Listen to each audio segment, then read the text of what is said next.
This is the Afterlife discussion. I haven't been on in about 2 weeks now, and the reason why is because I've been going through a lot of life issues and mostly a lot of health issues, and um, I'm still going through them. But I didn't want to go another 5, 6, or 7 days without making a video, because then that just messes up the whole thing of the channel. So I'm here now to make a video, a Q&A video. And before I do, I want to say thank you to all of those who sent well wishes to me in the comment section. Thank you. That genuinely means a lot to me. Even those who said, especially those who said, I hope you feel better soon and get well soon. Well, that doesn't look like that's happening anytime soon, but it comes with the territory when you are talking against, you know, um, Lucifer, Satan, and their archons. So, but I do thank you for your messages of well wishes.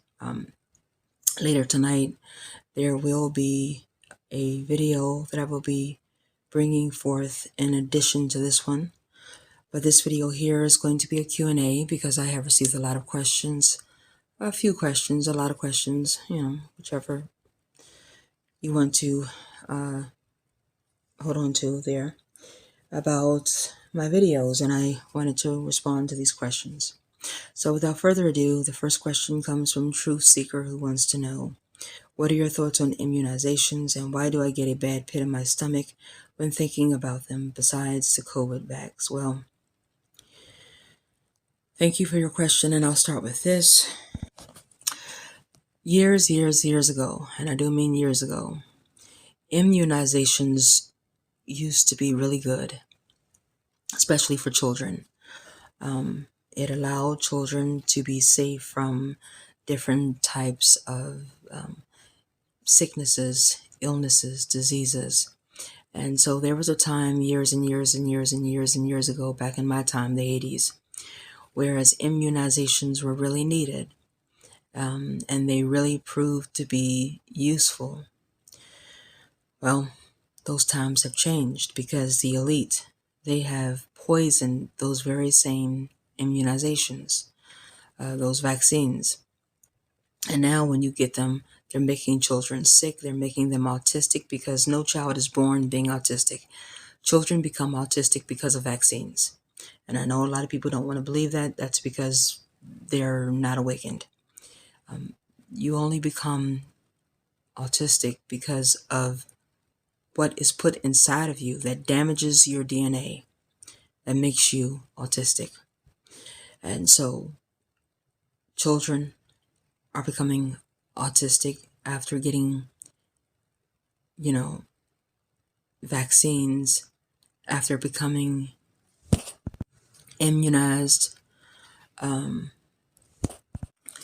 And even adults are becoming sick, and a lot of them are dying from these vaccines. So you having a bad pit in your stomach when thinking about these vaccines, it's your soul letting you know that, hey, these vaccines that are out today, they aren't the same ones of the 80s.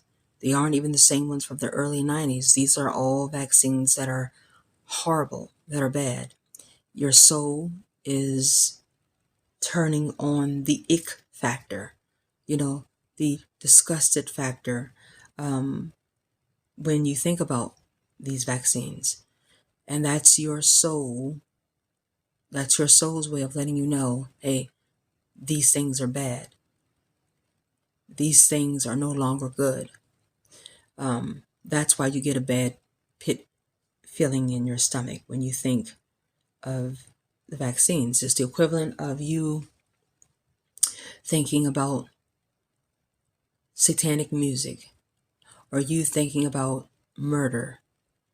And when you think about satanic music, or when you think about murder, you just get this bad feeling in the pit of your stomach, because your soul recognizes that satanic music, That murder is something wrong, is something toxic, is something bad, and your soul wants no part of it. So your soul, which is inside of your body, is rejecting it.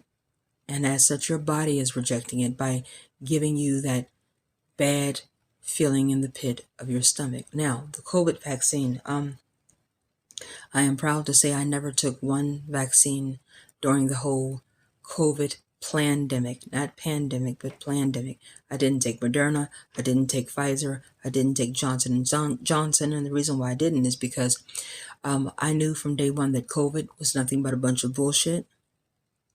There has never been any COVID-19 in the air going from person to person. There's no such thing as a coronavirus.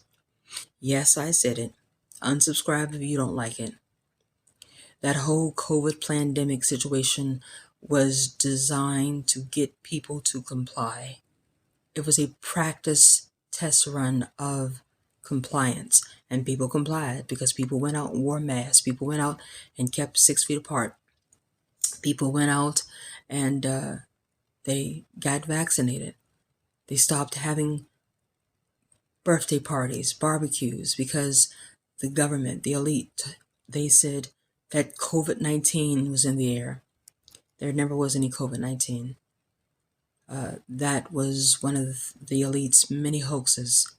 Yes, people got sick and died, and the reason why people got sick and died is because they had the flu. They went to the hospital. The hospital made it worse. And with the hospital making it worse, that's how they got sick and died. That's exactly what happened. And I will stand firm on that until I leave this matrix. That is a hill I am willing to physically die on. So, what was the point of COVID-19? Again, compliance. And not only compliance, but getting people to comply with the elite changing and destroying their DNA. Because I'm telling you, when you take the COVID-19 vaccine, whether it be Pfizer, Johnson Johnson, or Moderna, those vaccines, once they are in your system, they will destroy your DNA.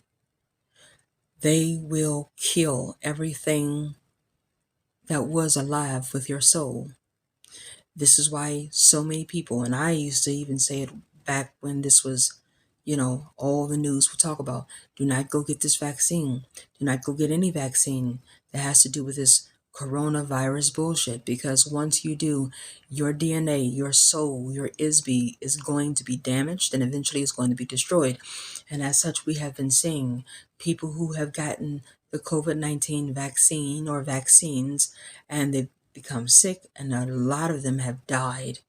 And when they died, they all went through the reincarnation trick, because by them getting those vaccines and dying, before they died, their ISB wasn't what it was before getting those vaccines. Their DNA wasn't what it was before getting those vaccines, so their DNA was damaged. Their ISB soul was damaged. So when they physically died, yes, they went through the reincarnation trick. That's what those vaccines are set up to do, to destroy the DNA. Because the DNA that's inside of you is a part of the soul, the ISB. Destroy that and destroy the soul, and you've got the person. And all they need from the masses in order to do that is compliance, and they got it. So that's my response to you on that. I today, if I had a child, which thank the gods I don't, not in this world, but if I had a child born this month or that was going to be born soon, my child would never get immunized. Not ever, not today. No. And I have not taken any vaccines since, wow, maybe 1999. And I never will, because those aren't the same vaccines of old. Those are now poisonous vaccines that have been tampered with by the government to destroy the DNA and to destroy the soul. So that's my answer to you on that, Truth Seeker. Once again, thank you for your question. And if you have any other questions, feel free to um, put it in the comment section or email me. The next question comes from Tamar. Um, they ask, can we create beings as well? Um, this is a very, very important question to ask, and I thank you for uh, putting it in the comment section and asking it. Yes, you can. Now, you can't create these beings. Well, first of all, let me backtrack here. Um, if you're talking about beings in regards to, like, can you create grays, Andromedans, Draconians? Well, yeah, you can. Not here, but in the astral afterlife, yeah, you can. But I don't know why you would want to create Andromedans, Draconians, or grays. So I believe when you say, can we create beings, I believe you're talking about people. Can we create people as well? Yes, you can. Um, in the astral afterlife, though, and in Pleroma, not here. You cannot create people here, but you can create them in the astral afterlife and in Pleroma. Now, what do I mean by that? Let me go further into explaining this. And this is something I have to give credit to. This is someone I have to give credit to because I learned this from him first, and then I learned it from others as well. Wes Penray told me this. Thank the gods he did. Let me give you an example. Let's say, for example, you have a brother who has passed away, and you and your brother were close. So your brother is no longer in this realm, but you are. If you start tomorrow thinking about your brother every single day, vividly, I mean, when I say thinking about him vividly, I'm talking about maladaptive daydreaming type of thinking. You go to sleep at night and you dream about, maybe going bowling with your brother, being at family functions with your brother. You have astral projection experiences of doing that with your brother. You may even write on paper, like, little scenarios. Me and my brother, we are traveling the astral afterlife together, and we're going roller skating. We're going, and playing football in the backyard, what have you. And you're doing all of these things with vivid precision. Well, what will happen is that you will manifest your brother in the astral afterlife, because your thoughts create your reality in the astral afterlife and Pleroma, but I'm starting with the astral afterlife first. Your thoughts create your reality there. Your thoughts do not create your reality here, but it creates your reality there. So the more you think of your brother with vivid precision, the more they're going to manifest in the astral afterlife, and manifest to such a great degree, whereas after a while, they will start to function on their own in the astral afterlife. They'll go walking around the astral afterlife, talking in the astral afterlife, and just operating on their own in the astral afterlife. And your brother will know that you have manifested him into being. He may not know why, but he will know that you have. The same thing goes with your mother, your father, your sister, your aunts, your uncles, your grandmother, your grandfather, your pets. The more vividly that you think about them here in this realm, the more they're going to manifest in the astral afterlife realm. And then what will happen eventually is that they will share your emotional energy. And what I mean by that is, after a while, it will get to a point whereas when you're sad, they're sad. When you're crying, they're crying. From where they are in the astral afterlife. When you're happy, they're happy. It's kind of like a hive mind situation, but then again, it's not a hive mind situation because the more you think on them here with vivid precision, the more they're going to manifest there, but eventually they're going to manifest there with also having their own mind. But they're sharing your emotional energy. So when you're sad, they can feel it. And in a lot of cases, when they feel it, they'll feel sad too. Because the person who manifested them into being, they're sad. So they're sad. And I'm sad that they're sad because, I mean, I wouldn't even be here had it not been for them. So I'm sad. They're happy, I'm happy. They start sharing your emotional energies. If you if you visit them enough in dreams and during astral projection and even in thoughts, you will also feel their feelings because you're tethered to them and they're tethered to you. And what I mean by that, let me explain this. I maybe about a month back, I thought up very vividly my stepbrother. And I mean, I did maladaptive daydreaming about my stepbrother, dreamed about him.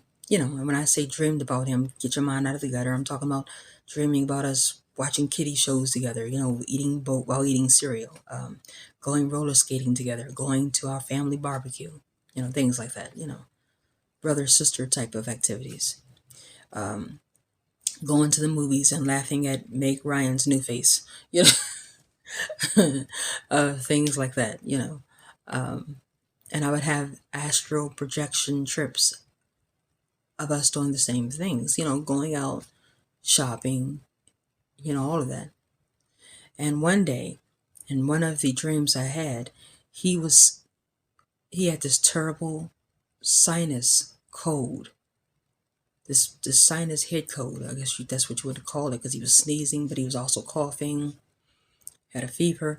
And when I awakened that AM from the dream I had, I was spending time with him. At the time we were on the sofa watching, I think it was one of the old kid shows from the past. When I woke up from that, I was coughing. I was sneezing. I had a fever, whereas the night before I was perfectly fine. Um, and I've never had a situation where I woke up feeling sick for no reason at all. But this morning, this AM, I did. And I knew it was because during the dream he was sick. And by us both being tethered together, because I was the one who manifested him into the astral afterlife via thoughts, via dreams, via astral projection, via writing intention, what he was experiencing, I was experiencing. So that's how it goes. You can think up family members and friends here.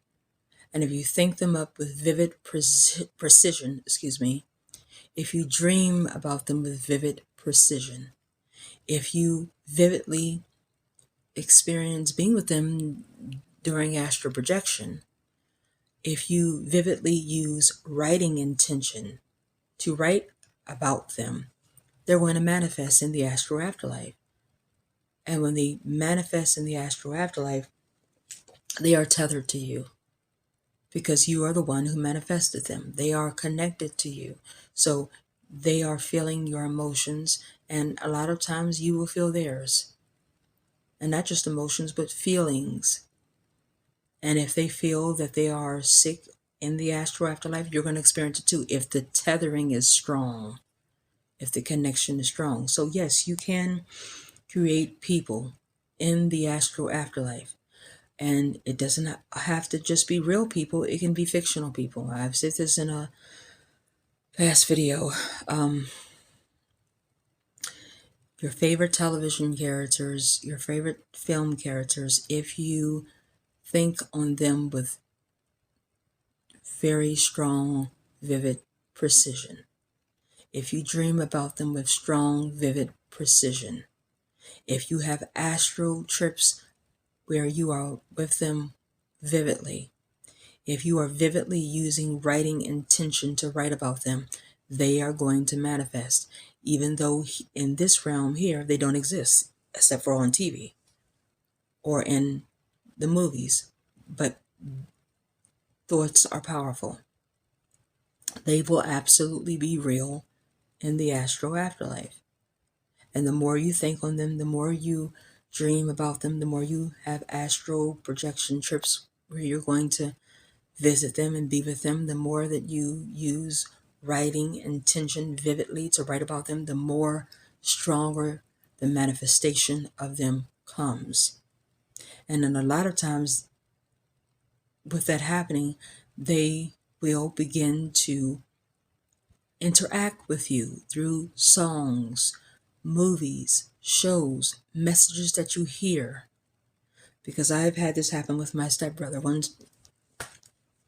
One a.m. I woke up and I was really in a low emotional vibrational frequency, very low.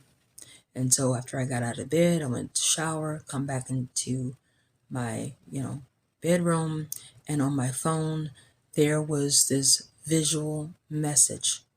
And I knew for a fact that this visual message had come from him because what I was seeing in the message was directly tied to who he is. And so I knew, I said, okay, my stepbrother is trying to give me a message. And the message he was trying to give me was, hey kid, you're not in this alone. You'll get through this. It's okay. Stop crying. You're going to be fine. They will attempt to interact with you in the astral afterlife. I have thought manifested my grandmother in the astral afterlife. And I have had times, so has my mother and other family members, where she, from the astral afterlife, has tried to communicate with us, interact with us. So, yes, you can create people in the astral afterlife, both real and fictional. Yes, you can. Now, here's the thing though, and this is going to be hard to hear, but you have to know the truth. When you cross over into the astral afterlife, even though you have thought them up into manifestation in the astral afterlife, when you get into the astral afterlife, you have to forget all about them and go straight to Pleroma.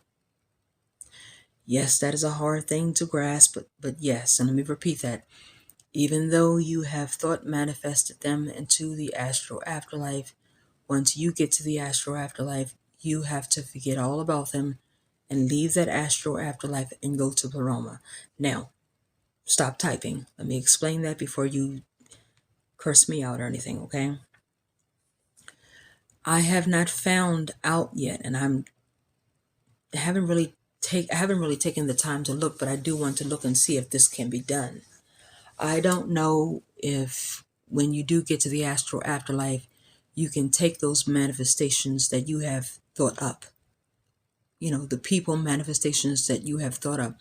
I don't know if you can take them with you out of that astral realm into Pleroma with you. So I don't know if once you get to the astral afterlife and you see the people you have thought manifested into existence, I don't know if you can say to them, all right, come on, you all, let's go. We're going to Pleroma. I don't know. I don't know if they can be taken out of that astral afterlife realm. They may not be able to be taken out of there. I don't know. But if they can't, then when you get to the astral afterlife realm, you have to leave them behind and go to Pleroma. Then when you get to Pleroma, you think of those same manifestations there. Because if you get to the astral afterlife and you see those manifestations there, and you say, well, they're already here, so I will just build my realm here in the astral afterlife realm. You are building in a realm that belongs to Enki and Marduk.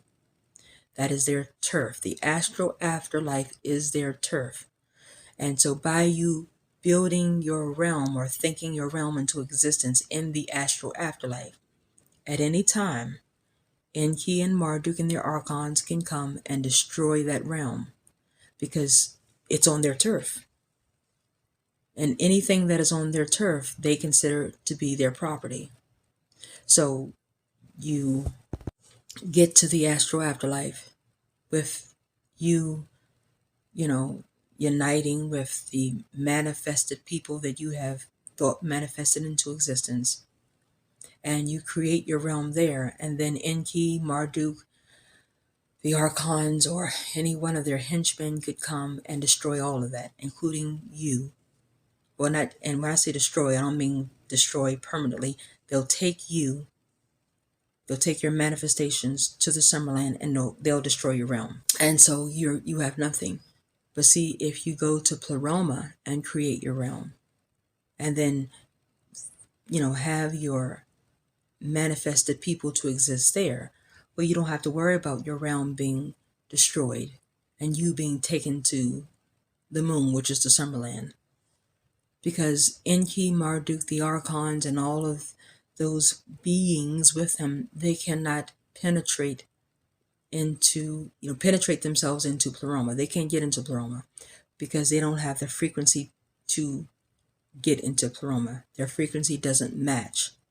So this is why when you get to the astral afterlife, you have to let those manifestations go. Now, if I do find out that you can take those manifestations with you, like you get to the astral afterlife and you tell those manifested people, okay, I'm here now, let's all go to Pleroma. If you can do that, then that's good. That means you can take them with you. And I have to find out again. I have to find out if that's something that can be done. But if that cannot be done, yes, it's going to be hard to do because, you've thought manifested them for so long into existence. And here they are in this astral afterlife. And, you want to, be with them because they're here. They're here with me in this astral afterlife, but you can't. No matter if they call your name, no matter if they cry and say, no, don't leave. No, you have to leave and get out of that astral afterlife realm and get out of the matrix and go to Pleroma. And once you're in Pleroma, you can think them up there. The same thing you did here on Earth with you thinking them up into manifestation in the astral afterlife, you can do that in Pleroma and they'll be there. Now, for those who will say, well, if I get to the astral afterlife and I have to leave them behind, then what's the point of me even thinking them up here? Well, you don't have to think them up here if you don't want to. I mean, if you never want to think up your wife, your husband, your brother, your sister, your mother, your father, your grandma, your grandpa, your uncle, your aunt, your BFF, best friend, if you never want to think them up here, you don't have to. And then with you not thinking them up at any time, dreaming about them at any time, doing astral projection to be with them at any time, using writing intention at any time. If you don't do any of that about them here, then they're not going to manifest there. And that's okay too.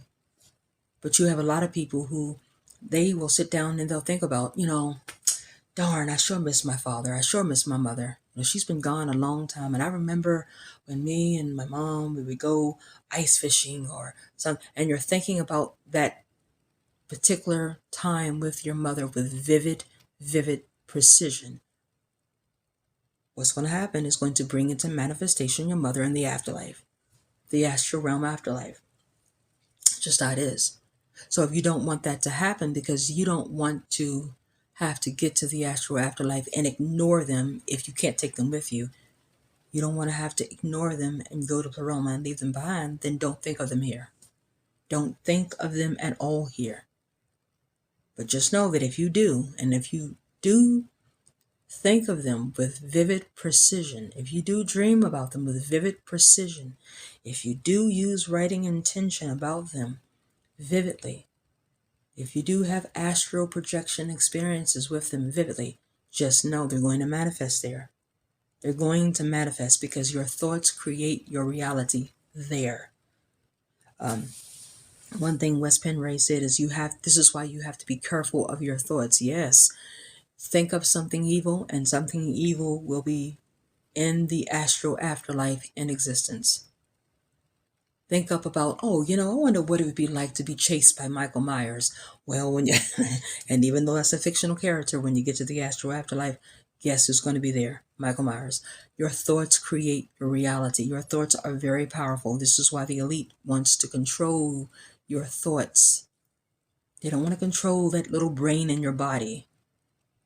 The brain that everyone is given once out of the womb, once fully developed in the womb, and then once they come out of the womb. No, they don't want the brain organ. They want the spiritual brain, the spiritual mind, which allows you to think freely. This is why the elite want it, because your thoughts that comes from your spiritual mind, they are more powerful than anything in existence.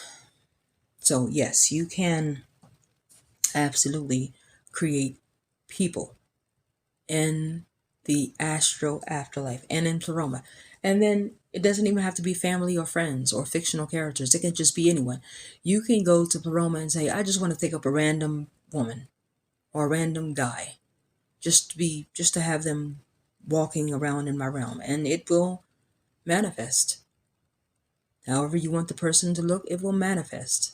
So yeah, that is a thing that can be done. Tamar, thank you for your question. And once again to you, if you have any other questions, feel free to either email me or put it in the comment section. So the next question comes from, I guess is I Have Sandwich, which is a funny name. But unique all the same. It's nice. They wrote the following. I want to ask about the reflexes of the ISB.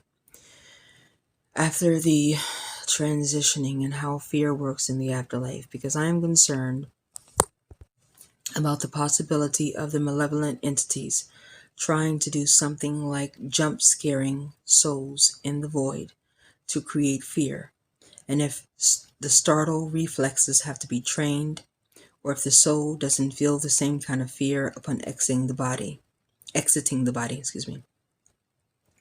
I also want to think about what kind of practices you would recommend for someone to prepare for the pain before transitioning, just in case we don't get the chance to go out without experiencing agony.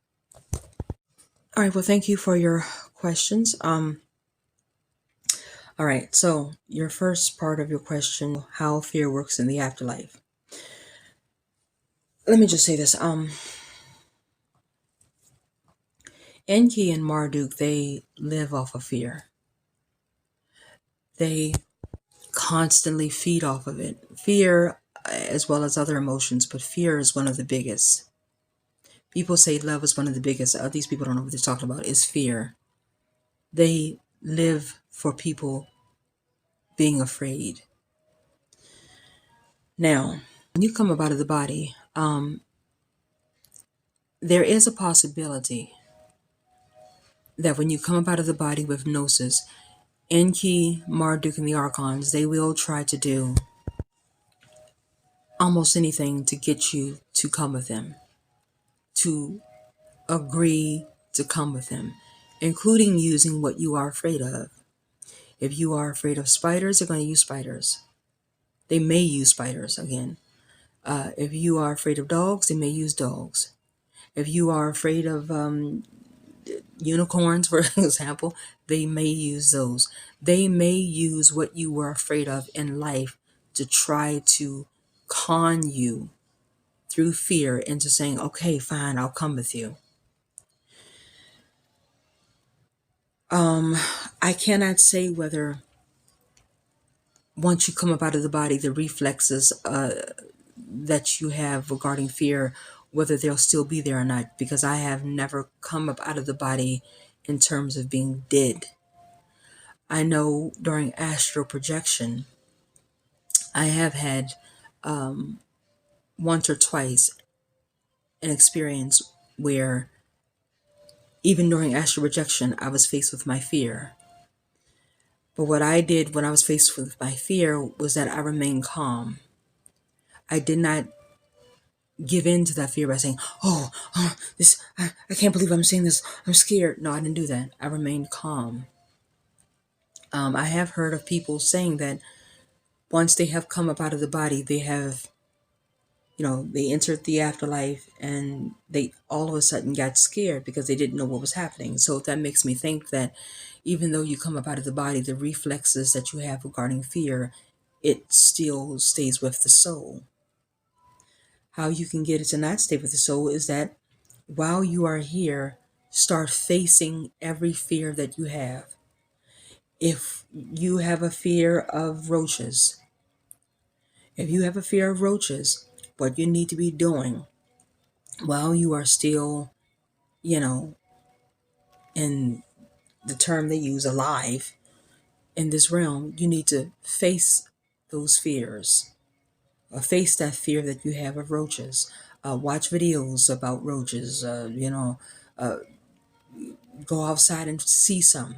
You have to face that fear so that when you cross over, you don't have to feel that fear when they use that fear that you have of roaches against you.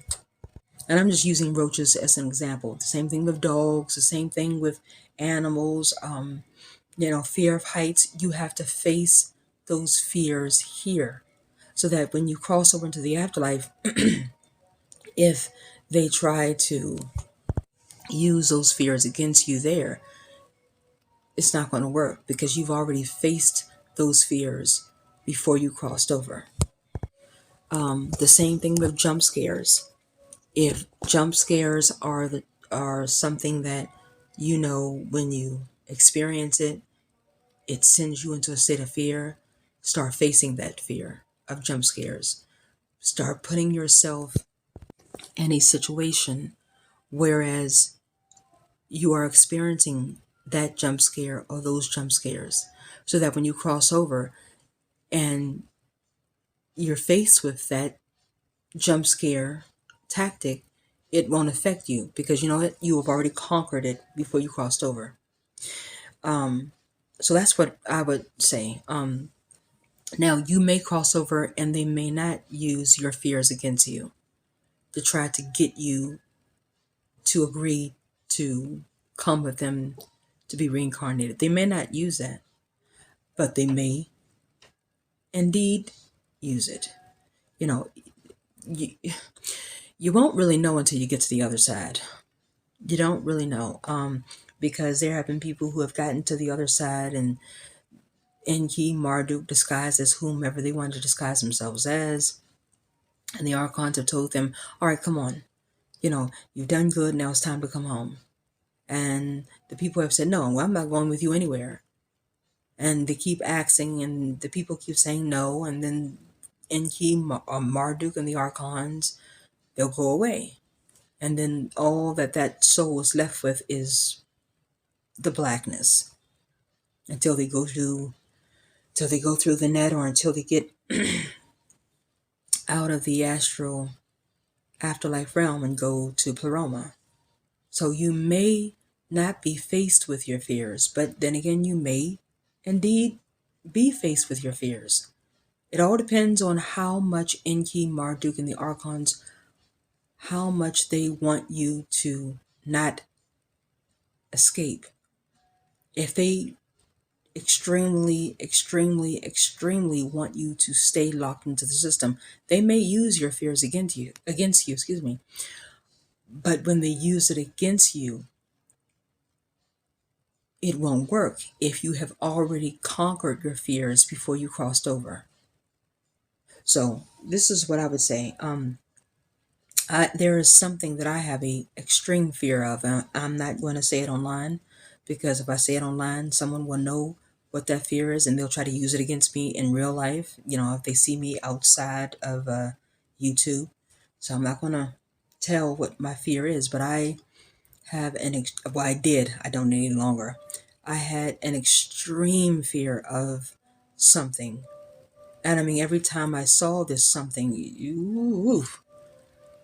and I realized later that if I don't conquer that fear, when I cross over, they're going to use that fear against me. They may use it against me, to try to get me to agree to reincarnate. So let me try to conquer that fear now, so that when I cross over and I see that fear in the astral afterlife, if I do see it, it won't even mean a thing to me because I've already conquered it. This is what you have to do. This is what I would call spiritual preparation beforehand. They're going to use your fears, the things that you love, they're going to use that against you. They may use it. Again, I'm not going to say absolutely they're going to use it, but they may use the things that you love against you. If you love seeing little bunnies, they may use that. They may use that in the terms of you crossing over and you seeing nothing but bunnies.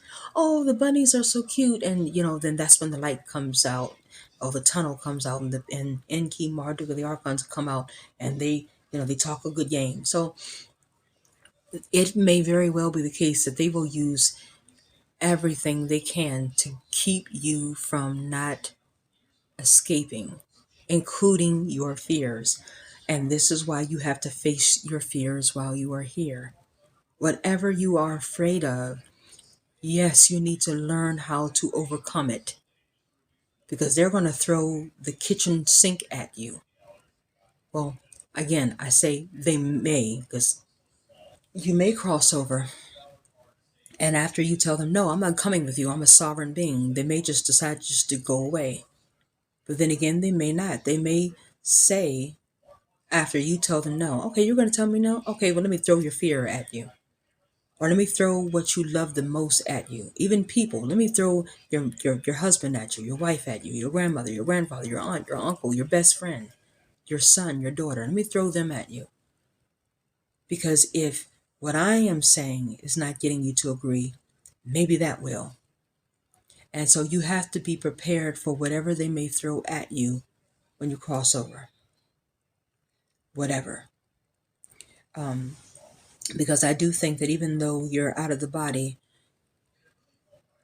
I think that, if you are not prepared in terms of what scares you, if you have not prepared to face what scares you before you cross over, when you do cross over, if you do see what makes you afraid, I do believe that fear reflexes is there, because I've heard of so many NDEs.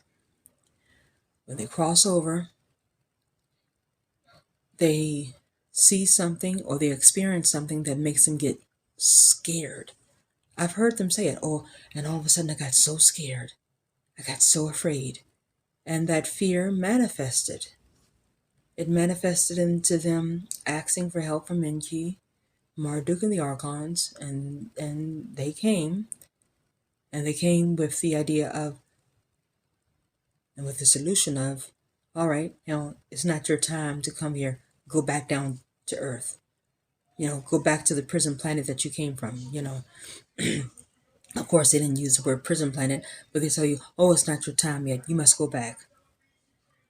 You see, so yeah, I do believe that the reflexes of you being afraid when you come across what scares you in the afterlife, those reflexes are still there even though you're outside of the body. But how you cannot have those reflexes turned on when you come across your fear, if you come across your fear in the afterlife, is by conquering your fears here and now before you even get to the other side. So that when you get to the other side, oh, look, they're showing me a praying mantis, or they're showing me a grasshopper. Oh, that doesn't mean anything, please. I already conquered those fears, that fear, before I even crossed over. So show it to me all day. It doesn't mean anything to me. So that's what I have to say on that. I hope I have been clear on that part of your question. The second part of your question is, what kind of practices would you recommend for someone to prepare for the pain before transitioning? Well, you know, uh, I had a family member years and years ago who died from cancer. And when she died, she was in immense pain. I mean, some severe pain. And she died in that pain. And unfortunately, she is in the recycling center of the moon, aka the Summerland. So I say that to say this: if you go out in pain, if you go out with your body physically in pain, the best thing to do is, even though your body is feeling that pain, you're going to have to find some way to push that pain deep, deep down and keep your mind on the positivity, high vibrational frequency of, I'm not feeling this pain. I'm feeling joy. I'm feeling happiness because I'm leaving the matrix. I'm feeling excitement. I'm feeling peace. I'm feeling genuine internal love because I'm leaving the matrix. You have to find a way to bring those emotions up, even though your body is feeling that pain. Now, you can do that through affirmations and during the time of you feeling the pain that's taking you out, through certain types of frequency music, um, meditations, affirmations, all of these things that you can listen to that will penetrate into your mind as you are on your deathbed, going out with your body just reeling out that pain. That's the only way I can think of, unless someone can come up with something different. That's the only way that I can think of that you can go out in physical pain and still be able to escape. Because while you're going out in that physical pain, your spiritual mind is ignoring that pain. It is ignoring that pain and focusing on the high vibrational frequency emotions that you need to cross over and get out. Um, but if you can leave without feeling pain, that would be great. That's better. But if you can't, if you absolutely can't, and you know that when your time comes, you're going to be leaving in physical pain, then you have to find every way possible to get your spiritual mind to ignore the physical pain and focus only on the high vibrational emotional frequencies that it needs to focus on to cross over and get out. I mentioned him one time before, and I will mention him again. There's a man named there was a man named Max Azzarello, and he self-emulated. I think it was not last year, the year before last. My mind, again, with all the health problems I have, my memory's kind of hazy right now. But Max Azzarello, he self-emulated, and if you don't know what self-emulated means, it means he set himself on fire. And when he did this, and unfortunately, there were people around to see it. Wow, horrible. But I mean, not horrible that they were there watching it. Horrible that people had to see this happen, because I'm sure that was a traumatic event for people to watch and see happen. But when Max set himself on fire, people said he didn't scream out. He didn't, flail his arms around or run around like he was physically in pain from his body burning. He set himself on fire and he was completely quiet. Now, how can that be? You're having flames burn every inch of you. Well, how that came to be is because what he did was, days and weeks and months before, he practiced disassociation techniques so that when the time came for him to set himself on fire, the fire would burn him, but his spiritual mind would not pay attention to the physical pain of burning. His spiritual mind would stay focused on high vibrational frequency emotions that would allow him, the soul, to cross over and get out. And this is why he didn't scream. This is why he didn't flail around.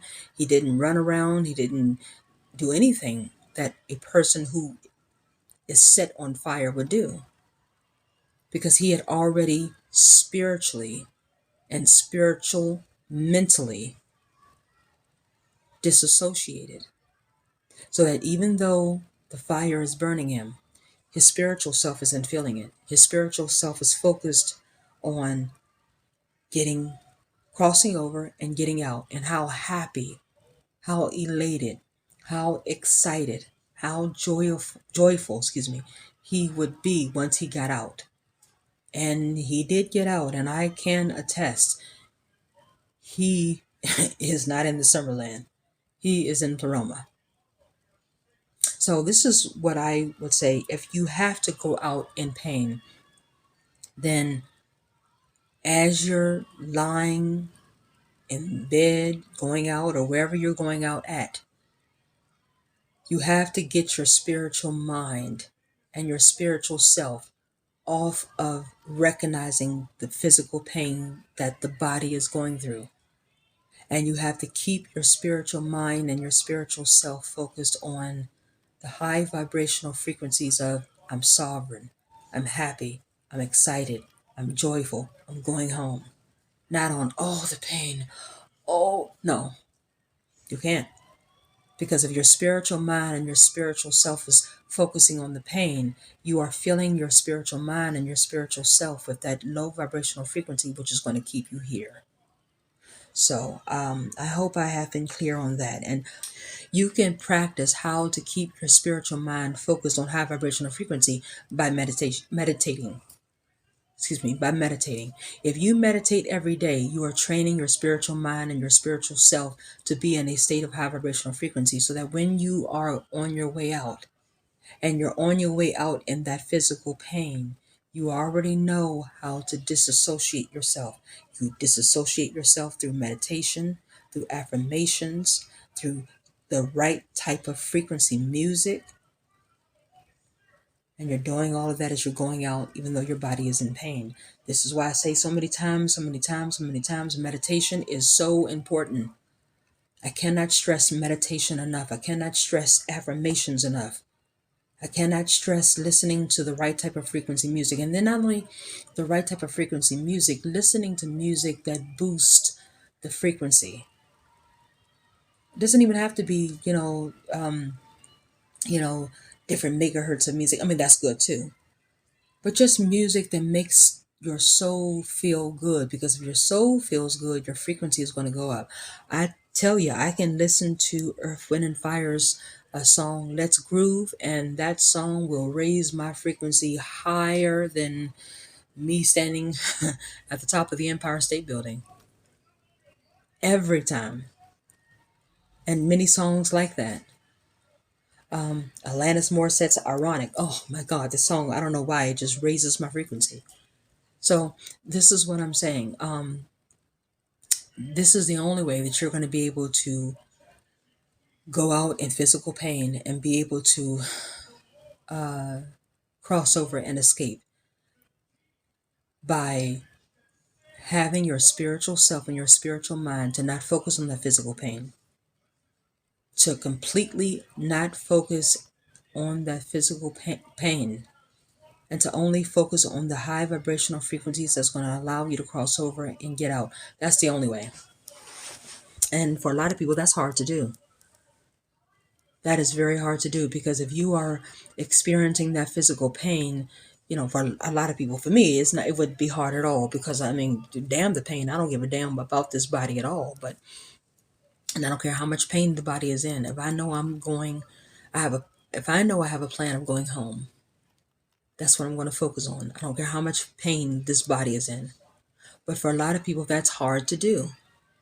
And this is why I say a lot of times, no, you can't escape if you go out in pain, because a lot of people are not able to do that. A lot of people are not able to go out in physical pain and ignore that physical pain and then cross over and get out. A lot of people aren't able to do that. They don't have that willpower. And the reason why they don't have that willpower is because they're not willing to put in the work to get that willpower. So that's my response to you on that. So I hope I have answered your questions in a way that's understandable for you. And if you have any other questions, as I have said to the others, feel free to email me or put it in the comment section. The next question comes again from I Have Sandwich, who wants to know, I also want to ask about what we will be able to remember during the transition period, and if our spirits can remember all the stuff from our past life, or if they can remember only the things in this life. Very good question. Thank you for asking. From how I understand it, yes. When you cross over, everything that you couldn't remember in this life here, you're going to be able to remember. Now, this is how it was explained to me. I don't know. I've never transitioned over into the astral afterlife after physical death, but from how I have heard it and from how it was told to me, whatever you can't remember here, when you cross over, it's going to be in your memory, your spiritual memory bank immediately. All of the things you couldn't remember here, it is going to be at your fingertips when you cross over. This is why people who have dementia and Alzheimer's, they have it here, but when they cross over, they don't have it anymore. The dementia is gone. The Alzheimer's is gone. Because the dementia, the Alzheimer's, it stays with the body. And when the soul is separated from the body, well, the soul has no access, doesn't have access anymore to the things that came with the body. So someone with dementia can have extreme memory problems here, but as soon as they come up out of the body, the memory problems are no more.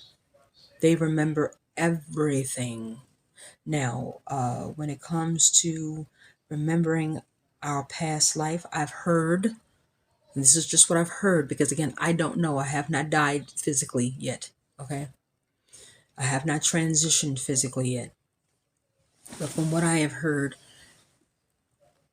yes, you can remember your past lives. You remember your past lives. The life you had before the one you just left from, and the one before that, and the one before that. From what I heard, yes, you can remember. I don't know if that's true or not. I haven't gotten to the point of leaving the physical body permanently and crossing over to the astral afterlife, so I do not know if that's a true thing. But from what I have heard from a lot of people, yes, you remember your past life when you come up out of the body and when you cross over into the astral afterlife realm.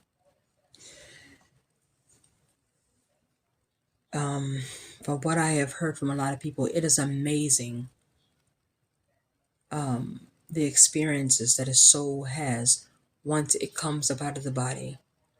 And I do believe it. There are some amazing things that happens to the soul when it transitions over. I can just about imagine you can remember, I mean, a plethora of things. I have heard when you cross over, you think you have energy now. Wait till you cross over. Your energy level is going to be off the charts. So, you know, I believe there are so many amazing things that the soul experiences once the soul is out of the body. And from what I have heard, yes, memory is one of them.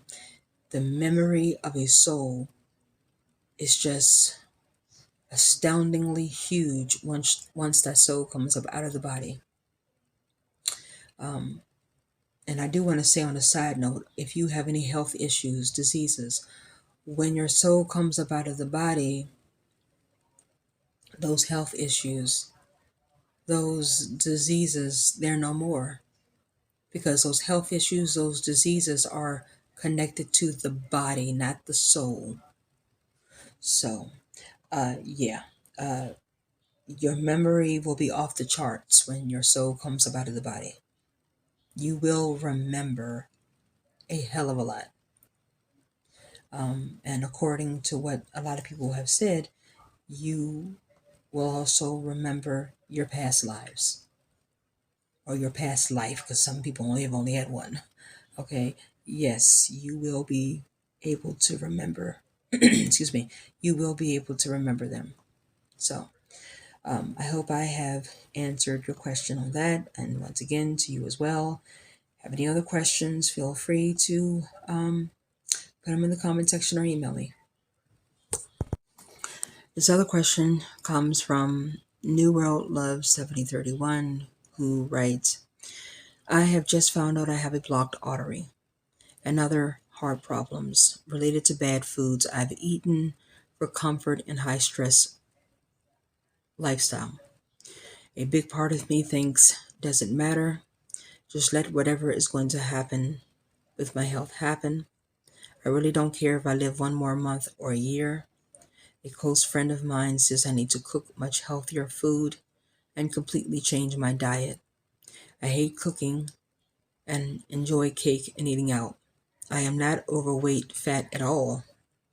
I wonder if I cross over soon due to heart connected illness and high cholesterol. Will that stop me from entering the higher realms of the free universe? I am worried that it is a bit late to unblock my arteries, as I don't want any operations or pharmaceutical drugs. Well, first of all, thank you for your questions. And secondly, let me just say I am not a doctor or a physician. So now don't go and just take my response to you as health diagnosis or anything, because I'm not a doctor. I'm not a physician. I have to put that disclaimer out there in case someone goes out and does something wacky and try to blame it on P.S. Montgomery. Okay. Um, but first of all, I want to say you have my sincerest apologies about your health issues. Secondly, your close friend says that you need to cook much healthier food and completely change your diet. Well, now let me just state this. You're in the UK, and you would think in the UK the food is healthier than here in the United States. It's not. Food everywhere, from one end of the earth to the other end of the earth, is being poisoned. It is being tampered with. It doesn't matter if you are in the UK or if you are here in the United States, it's being poisoned and it is being tampered with. So, your friend says you need to cook much healthier food. Well, where are you going to find this healthier food? Because your fruits, your vegetables, your salads, everything is being tampered with and poisoned. There is this guy, and he did this type of, I guess you would call it a skit with these kids for Comedy Central.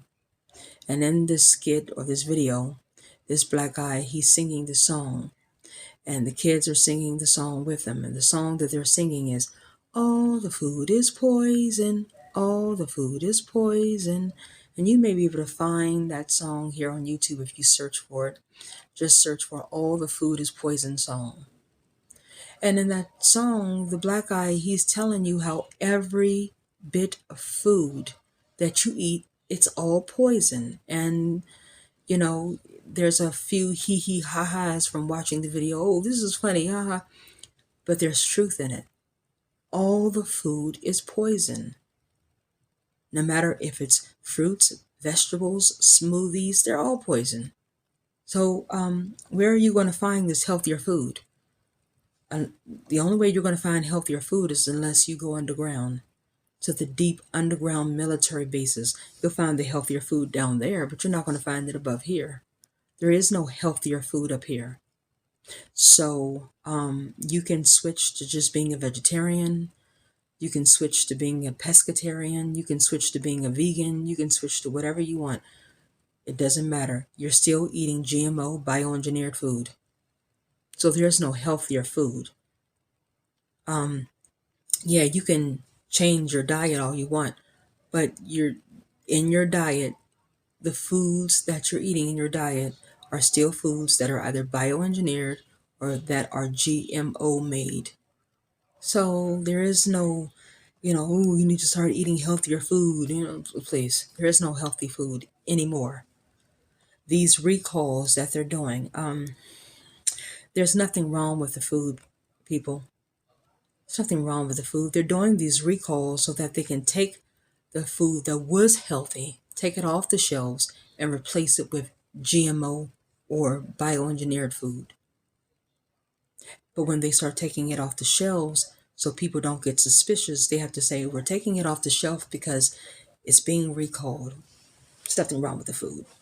They're replacing the food with GMO food, with bioengineered food. So there is no more healthier food. I don't care how healthy you think you're eating, you're not eating healthy.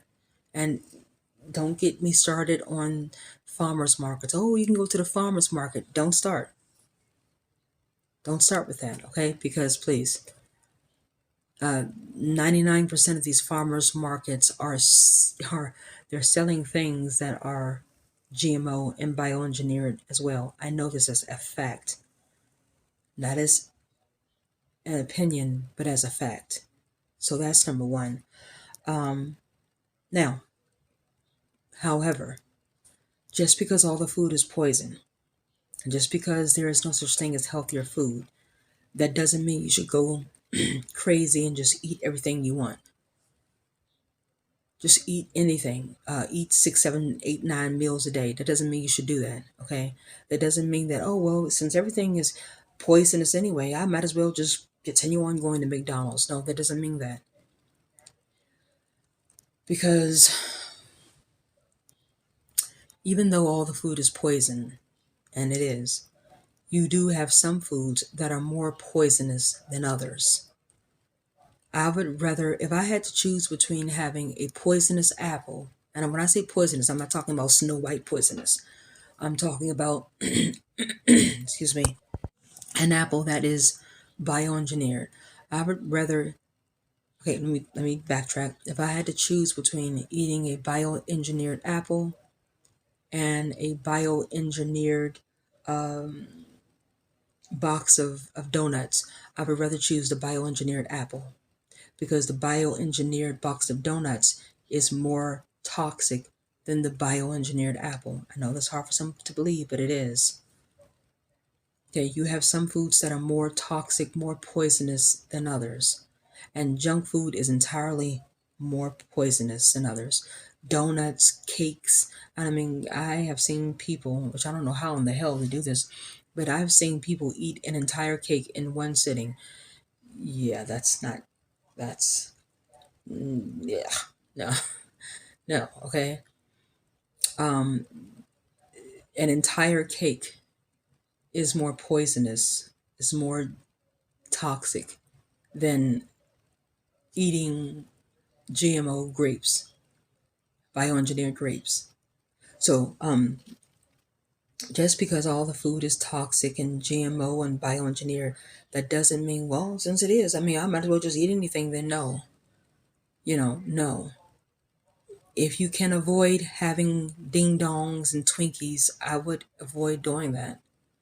If you can avoid eating boxes of donuts, I would avoid doing that.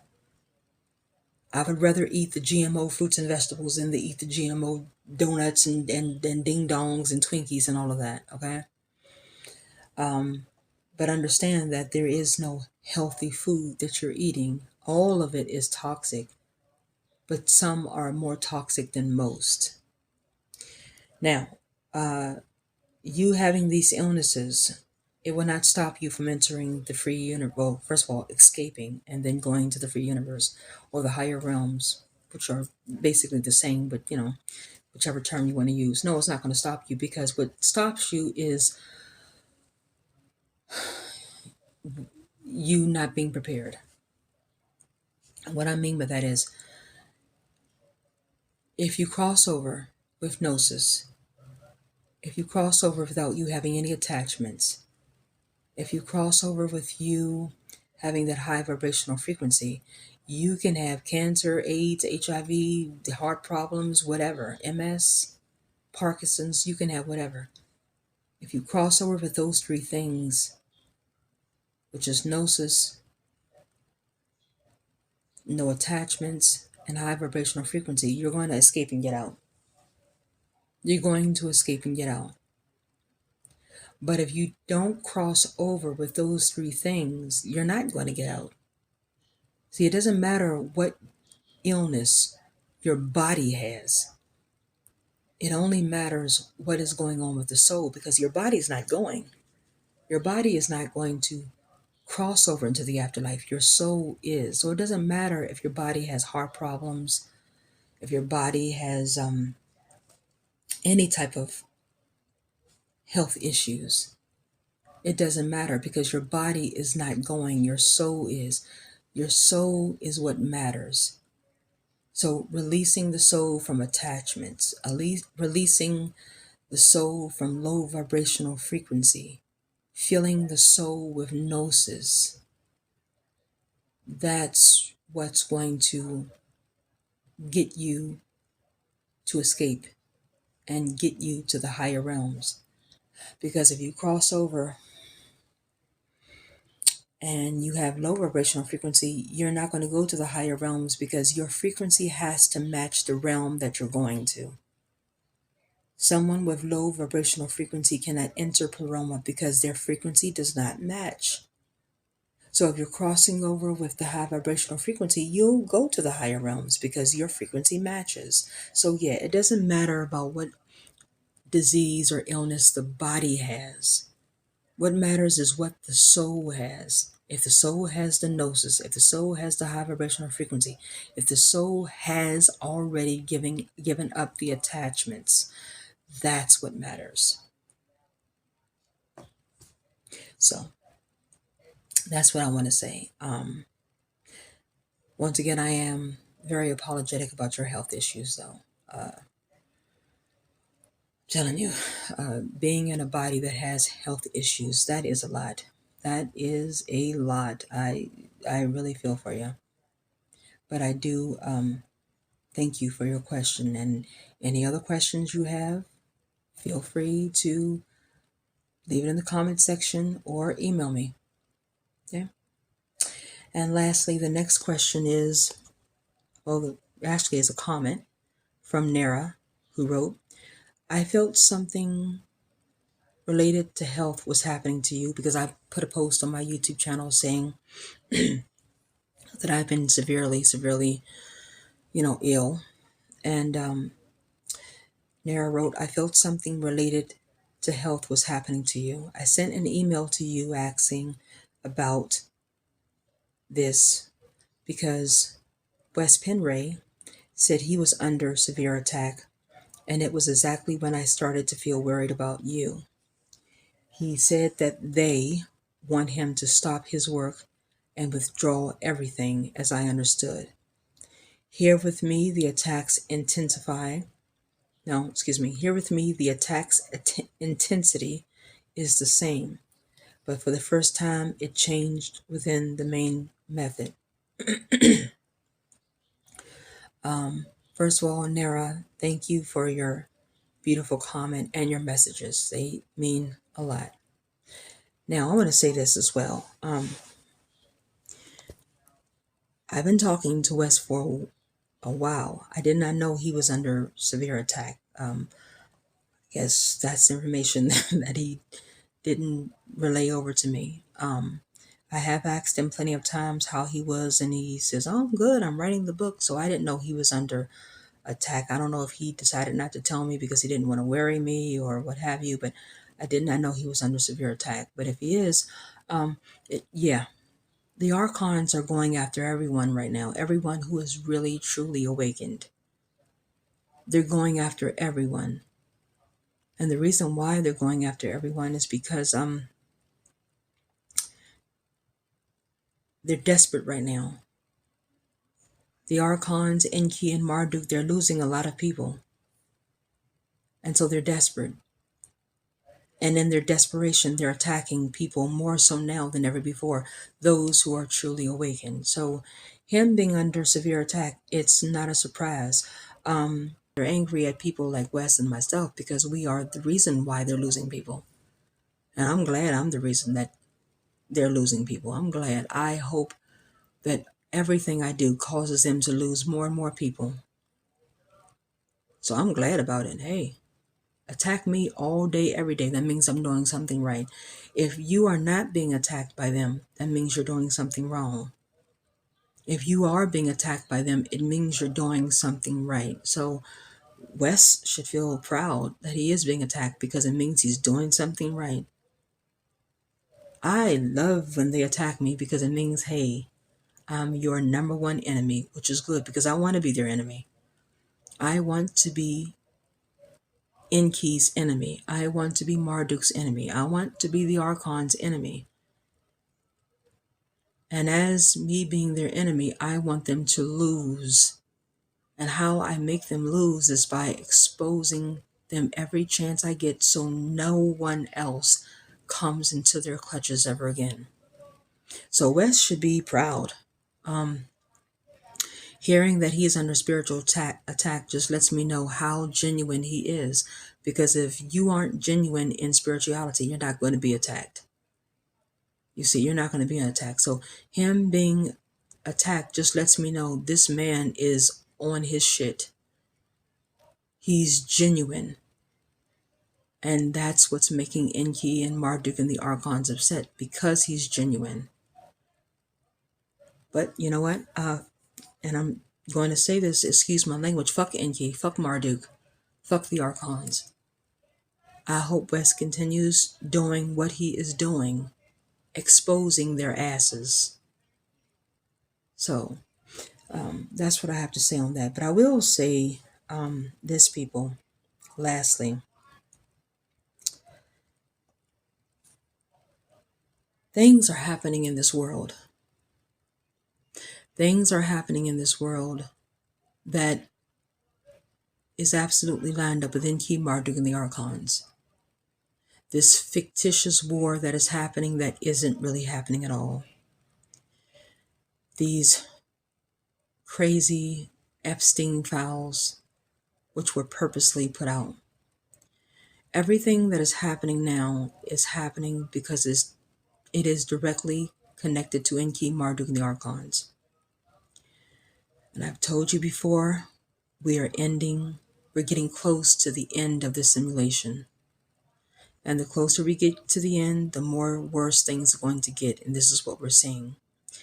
I'm telling you, I hope I'm wrong. I sincerely hope I'm wrong about this, but I do not believe that I am. Come this July, that's when, excuse my language, shit's going to get sad for a lot of people. Come this July. You think it's bad now, wait till July hits. And then August, and then September, and then October, and then November, and then January. Starting in July, things are going to get a lot worse down here. It's going to get a lot worse. And a lot of people, majority of people, are not prepared for that spiritually, which means a lot of people are going to die.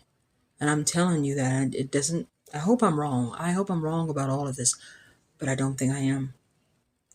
Because I've been thinking on this for weeks and days now, and even longer than that, months. A lot of people are not going to make it through the next phase of perilous times down here. A lot of people are not going to make it through the next stage of suffering down here, including those who claim to be spiritual. They're not going to make it.